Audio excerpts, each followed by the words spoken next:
Bax sənə bir stəkan su verirəm. İçərsən bunu. Amma o bir stəkan suyun içinə cəmi bir damla zəhər qatmışam. Yaxud dəlisən, içmək olar onu.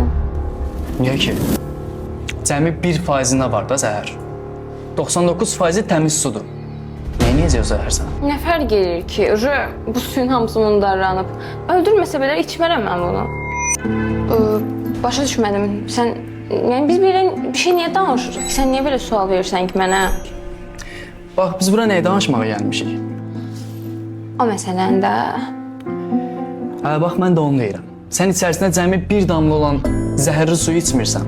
Amma məndən bir ömür beynimdə damğa kimi ilişib qalacaq bir şey istəyirsən. Hər gün saat əqrəbi kimi beynimdə fırlanıb eyni yerə gələcək bir şeydir. Dediyinə görə cəmi bir dəfə elədiyin xəyanəti unudub, heç nə olmamış kimi təmiz sevgimə davam eləməyimi istəyirsən. Sənin mundar sevgin mənə lazım deyil.